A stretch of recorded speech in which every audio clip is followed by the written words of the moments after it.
నా పేరు నరేష్ అండి, సిద్దిపేట జిల్లా. ఎక్కడి నుంచి సిద్దిపేట జిల్లా నుంచి వచ్చాము. చెప్పండి. రెవెన్యూ లైసెన్స్ సర్వేర్ మేము. ప్రభుత్వం ఇచ్చిన నోటిఫికేషన్లో భాగంగా నేను ఒక ప్రైవేట్ ఉద్యోగం చేసుకునేవాడిని. నోటిఫికేషన్ వేరే ప్రిపేర్ అయ్యేటోని 40,000 శాలరీ వదిలిపెట్టుకొని ఈ రేవంత్ రెడ్డి గారు చెప్పిన మాటలకు నేను నమ్మి ఇక్కడికి రావడం జరిగింది. ఇక్కడికి వచ్చి నేను ట్రైనింగ్ తీసుకొని ఎగ్జామ్ రాసి, అత్యంత కఠినమైన ఎగ్జామ్, మామూలు ఎగ్జామ్ కాదు. ఈరోజు సివిల్స్ పాస్ అయిన అధికారులు కానీ, ఐఏఎస్ అధికారులు కానీ 50% మార్కులతోనే సివిల్స్ పాస్ అవుతున్నారు. గ్రూప్ 2 గ్రూప్ 1 కూడా 50% మార్కులతోనే దాదాపు గెయిన్ అవుతున్నాయి. కానీ లైసెన్స్ సర్వేర్ ఎగ్జామ్ పాస్ కావాలంటే 60% మార్కులతో పాస్ కావాలి. ఇంత కఠినంగా పెట్టి నువ్వు శాలరీ ఏమో కమిషన్ ఇస్తాం, ఇదే నువ్వే అంటూ డైరెక్టర్ రేవంత్ రెడ్డి గారు శిల్పకళా వేదికలు మేము నియామకం ఇస్తున్నామండి. నియామకం అంటే జీతం ఉండదా? నీ చేతుల మీద నువ్వు ఇచ్చినావు కాబట్టి దానికి విలువ లేదా? గౌరవనీయుల పొంగులేటి శ్రీనివాసరెడ్డి గారు అంటారు, మేము అడిగినాం గౌరవనీయుల పొంగులేటి శ్రీనివాసరెడ్డి గారిని. ఆయన ఏమంటున్నారంటే, సార్ మాకు పని చేస్తున్నాం, పనికి తగ్గ వేతనం అడగడం మా హక్కు. డాక్టర్ బిఆర్ అంబేద్కర్ గారు ఇచ్చిన వేతన హక్కే అది. ఇప్పుడు ఎట్లాగూ అధికారులు అంటే ఏమో, కనీసం ఐఏఎస్ అధికారులు ఏం చేస్తున్నారు? ఒక కాన్స్టిట్యూషన్ అమలు చేయాలి, కనీస వేతన కనీస పని కల్పించారు, వాళ్ళకు కూడా తెలియాలి కదా. మీకు మొత్తం వేతనే మేము కమిషన్ ఇస్తామంటే మా బతుకులు ఎట్లా? ఆల్రెడీ 2 సర్వేలు చనిపోయారు. మేము చేసే పని ఆఫీస్లో కూర్చొని చేయము. ఎండ వాన చలి అన్ని బురద రాళ్ళు రప్పలు తిరుగుతాము. పాములు, ఇంకా అడవి పందులు, జంతువులు, ఇంకా వేరే అడవి జంతువుల నుంచి ఇప్పుడు నార్కర్లు పోతే, ఆదిలాబాద్ పోతే అందులో కొన్ని నక్కలు కానీ, లేకపోతే సింహాలు కానీ, పులులు కానీ ఉంటాయి. అలాంటి అడవిలో కూడా మేము చేయాలి. అలాంటి రిస్క్ జాబ్ చేస్తున్నప్పుడు కనీస వేతనం అమలు చేయ, ఒక ఇన్సూరెన్స్ లేదు, కనీస వేతనం లేదు. మా ఫ్యామిలీ మేము ఎట్లా వేసుకోవాలి? వెళ్ళండి 2 సర్వేలు వేసుకోండి, 30 రూపాయలు ఎకరం ఇస్తామంటే అది ఏమన్నట్టు? ఇది ప్రజాపాలన కరెక్టా? ఎంతవరకు కరెక్టు? నువ్వు ప్రజాపాలన అన్నావు, 1వ తారీఖు అవుట్ సోర్సింగ్ జీతాలు, కాంట్రాక్ట్ జీతాలు అన్నావు. అసలు జీతమే ఇయ్యను నువ్వు, 1వ తారీఖు జీతం ఎట్లా అంటావు? అసలు 6,500 కుటుంబాలు మేము కానీ తలుచుకుంటే వచ్చే ఎమ్మెల్సీ ఎలక్షన్లో మిమ్మల్ని దారుణంగా ఉడగొడతాం. మేము 6,500 మంది ఒక్క ఎమ్మెల్సీ కాన్సెన్ తిరిగితే మాకు కూడా అక్కడ ఓట్లు ఉన్నాయి. మేము అందరం గ్రాడ్యుయేట్స్మే, నార్మల్ పీపుల్స్ అస్సలు కాదు. ఏదో నీ కింద ఇప్పుడు ఏదో చెప్పినట్టు విధంగా కాదు. అందరం గ్రాడ్యుయేట్స్, బీటెక్ సివిల్ ఇంజనీరింగ్ కాబట్టి మాకు సోషల్ మీడియా వాడడం కూడా తెలుసు.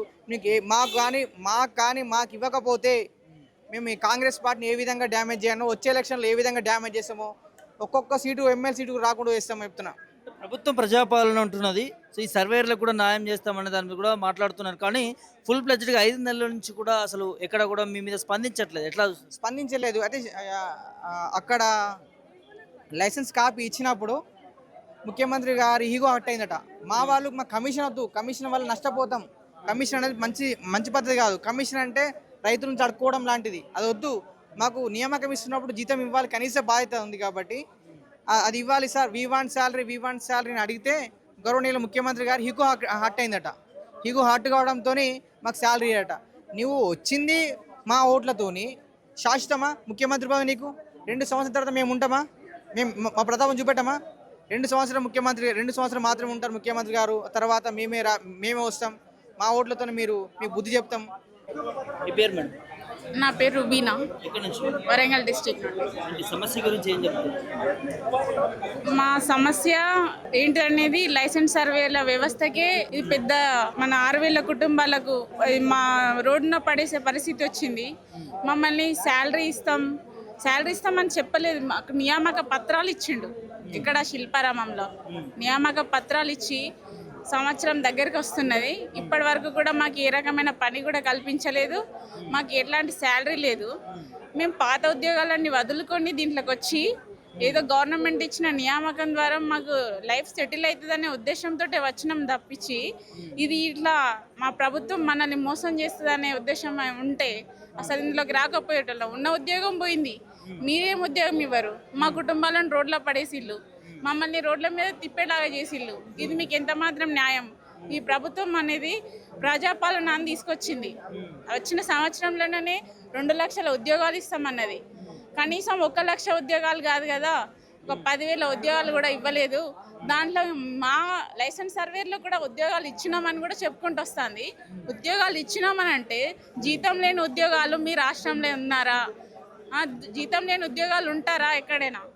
మరి మాకు జీతం ఇస్తే మేము ఉద్యోగాలుగా పని ఇవ్వండి, జీతం ఇవ్వండి, మేము పని చేస్తామని చెప్తుంటే మమ్మల్ని పట్టించుకోవద్దు, మేము పోయి పొంగులేటి సార్ని కలిస్తే వాళ్ళని పట్టించుకోవద్దు అని మాట్లాడుతున్నారు. ఎవరు పొంగులేటి సార్? పొంగులేటి సార్ అసలు వాళ్ళని రానియద్దు, వాళ్ళని గేట్ లోపలికి రానియద్దు, మేము ఏదైనా పత్రాలు అప్లికేషన్ ఫామ్ ఇస్తే తీసి చెత్తబుట్టలో పడేయండి అని మాట్లాడుతున్నారు. మంత్రి స్థాయిలో ఉండి మంత్రి స్థాయిలో ఉండి అలా మాట్లాడితే మరి ప్రజల సమస్యలు చెప్పుకోవడానికి మేము ఎవరి దగ్గరికి వెళ్ళాలి? మరి ఇలాంటప్పుడు ప్రజల సమస్యలు తీర్చలేనప్పుడు ప్రజాపాలనని పెట్టడం ఎందుకు? మన ప్రభుత్వం వచ్చినప్పుడు కొత్తలో చెప్పింది ప్రజాపాలన, ప్రజలకు ఏ సమస్య ఉన్నా కూడా మేము ఖచ్చితంగా తీరుస్తామని చెప్పింది. ప్రజల సమస్య వినడానికే నీకు అలా ఉంటే సమస్యలు ఎప్పుడు తీరుస్తావు నువ్వు? కాబట్టి మేము అందరం చెప్పుకునేది ఏంటంటే లైసెన్స్ సర్వేర్ వ్యవస్థను తీసుకొచ్చింది మీరు, నోటిఫికేషన్ ఇచ్చి మరి మమ్మల్ని పిలిపించిళ్ళు, మా జీవితాలను ఆగమాగం చేసి మమ్మల్ని రోడ్డు మీద పడేసిళ్ళు. కాబట్టి ఇప్పటికైనా చెప్తున్నది ఏంటంటే మాకు కనీసం శాలరీ ఇవ్వాలి, మినిమం శాలరీ అడుగుతున్నాం మేము. మొత్తానికి పే స్కేల్ అదని అడగలేదు, కానీ ఇప్పటి నుంచి మేము పే స్కేల్ గురించి పోరాడతామని చెప్తున్నాం. మేమేం మామూలు మున్సిపాలిటీ ఉద్యోగాలకు ఇచ్చే శాలరీ ఎంత 20,000 అని మీరే ప్రకటించిళ్ళు. మేము minimum graduates, BTechs, ఎంటెక్స్, degrees complete చేసిన వాళ్ళం ఉన్నాం. మీరే చెప్పండి, ఈ హయ్యర్ ఎడ్యుకేషన్ ఉన్న వాళ్ళకి ఎంత పే స్కేల్ ఇవ్వాలనేది మీకే తెలియాలి. మీరు ఆ విధంగా మీరు ఎంత స్కేల్ ఇస్తారో మేము కూడా డిమాండ్ చేస్తలేము. ఇప్పటికైనా చెప్తున్నాం, ఒక గ్రాడ్యుయేట్కి మీకు మీ పే స్కేల్లో ఎంత ఉన్నదో అదే ప్రకటించండి, మాకు ఖచ్చితంగా శాలరీ అయితే ప్రకటించండి అని చెప్తున్నాం. పొంగులేటి విషయంలో ఎప్పుడు జరిగింది? ఎప్పుడు మిమ్మల్ని బయటికి వాళ్ళని రానియకండి, లోపలికి గేట్లు వేయండి అనేది ఎప్పుడు అన్నారు? ఏ టైంలో జరిగింది? మేము మాకు రీసర్వే అని మొదలు పెట్టారు. ఫస్ట్ మమ్మల్ని తీసుకున్నది భూభారతి ఫైల్స్ చేయాలని తీసుకున్నారు, కానీ భూభారతి అనేది ఇంప్లిమెంటేషన్ కాలేదు. తర్వాత ఏం చేసిళ్ళు, రీసర్వే చేద్దామని చెప్పి తీసుకున్నారు.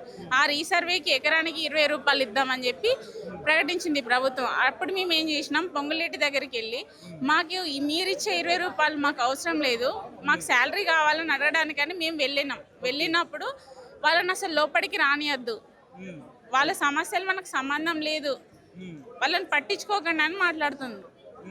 ఇప్పుడు మీరు ప్రభుత్వమే ఇట్లా మాట్లాడినప్పుడు మేము ఎవరికి చెప్పుకోవాలి? మా సమస్యలు ఎవరికి చెప్పుకోవాలి? మా తోటి లైసెన్స్ మిత్రులు చాలామంది పాము కాటుకు ఒకరు గురయ్యారు, 2 మనస్తాపంతో చచ్చిపోయారు.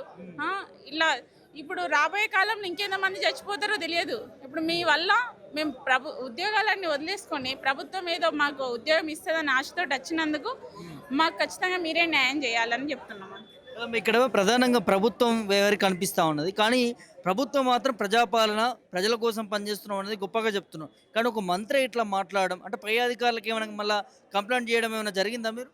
మేము వెళ్ళింది పై అధికారి దగ్గరికి కదండి, ఆయననే అట్లా చెప్తే లోకేష్ సార్ ఆయన దగ్గరికి ఎవరి దగ్గరికి వెళ్ళినా ఇప్పుడు ఏమొస్తుందంటే లైసెన్స్ సర్వేల సమస్య అసలు ఎవరు పట్టించుకోవద్దు, ఎవరైనా నచ్చినా కూడా గేట్ లోపలికి రానియద్దు అని మాట్లాడుతున్నారు. మరి సరే గేట్ లోపలికి రాము, మీరే మా దగ్గరికి రండి, మరి మీరు వచ్చి మా సమస్య తెలుసుకోండి.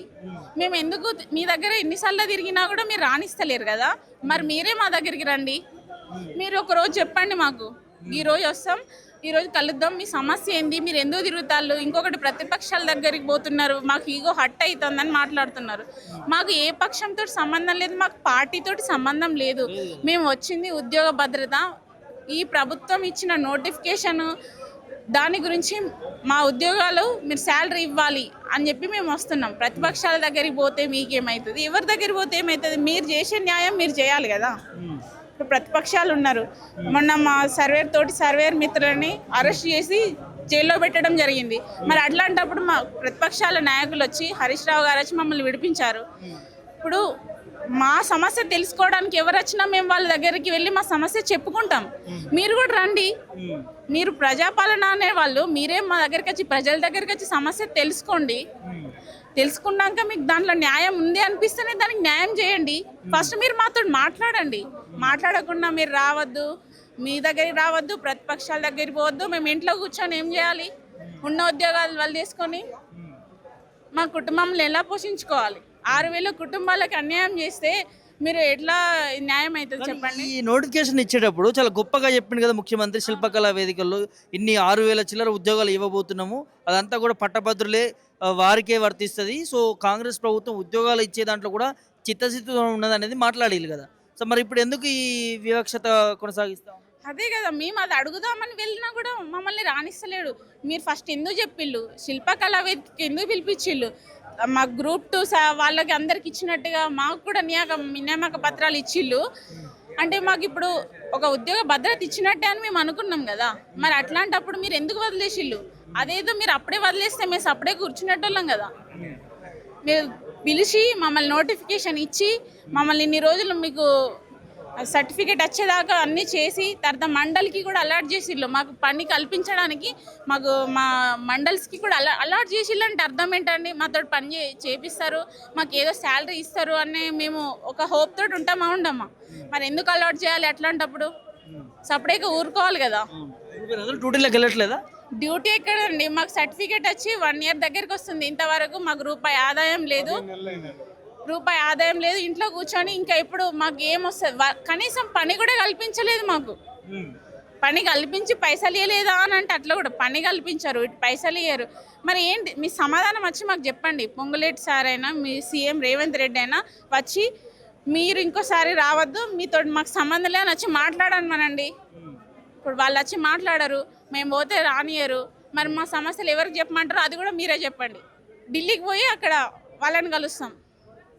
ఇది ఓవరాల్గా అధికారంలో ఉన్నటువంటి మంత్రులని ఎమ్మెల్యేలను కలిస్తేనే డోర్లు వేయండి, గేట్లు వేయండి, వాళ్ళని లోపలికి రానియకండి అని మాట్లాడుతున్నారు. అంటే గిది ప్రజాపాలన, గిది ప్రజాప్రభుత్వమా? సర్వేయర్లు ఇది మీరిచ్చిన ఉద్యోగాలే కదా, మీరిచ్చిన ఉద్యోగాలే చాలా గొప్పగా చెప్పారు. ఓ ల్యాండ్ అంతా కూడా స్కూటీ చేస్తున్నాం, సో సర్వే చేపిస్తాము, సర్వేయర్ల సంబంధించిన ఉద్యోగాలు కూడా ఇచ్చినామని చెప్పి ఇదే శిల్పకళా వేదిక నుంచి కూడా చాలా గొప్పగా చెప్పారు కదా. మరి వీరికి ఎందుకు ఈ జీతాలు విషయంలో పెంచట్లేరు? వీళ్ళని ఎందుకు అసలు వర్క్లో తీసుకోవట్లేరు? ఎందుకు హోల్లో పెట్టారు? ఈ జీవితాలన్నీ కూడా ఆగమయ్యేటటువంటి పరిస్థితి కనిపిస్తూ ఉన్నాయి కదా. దాదాపు 5-6 నెలల నుంచి కూడా ఇదే పరిస్థితి కనిపిస్తూ ఉన్నదట. మంత్రి పొంగులేటి ఇంటికి పోతే కూడా వాళ్ళని లోపల రానియకుండా గేట్లు వేసిండి అని చెప్తున్నారట. మీరు మంత్రులు, ప్రజాప్రతినిధులు, మీ వ్యవహార శైలి ఇలా ఉంటుందా? ఇలా ఉండాలనా? దీన్ని మళ్ళీ ప్రజాప్రభుత్వము, ప్రజాపాలన అని అనాలా? ఖచ్చితంగా ఈ సర్వేలకు సంబంధించి కూడా ప్రభుత్వాలు చర్య తీసుకోవాలి. వీరు అడుగుతున్నటువంటి డిమాండ్స్ పైన కూడా మరి సానుకూలంగా స్పందించి మరి ముందుకు వెళ్లాల్సిన అవసరం ఉంటుందంటున్నారు. లేకపోతే కానీ ఢిల్లీకైనా వెళ్తాము, వెనక్కి మాత్రం తగ్గే పరిస్థితుల్లో లేము అంటూ కూడా సర్వేలు చెప్తున్నటువంటి పరిస్థితి కనిపిస్తూ ఉంది. విడుదల సంపద ప్రభాకర్ పుట్టిన తెలంగాణ భవన్ నుంచి.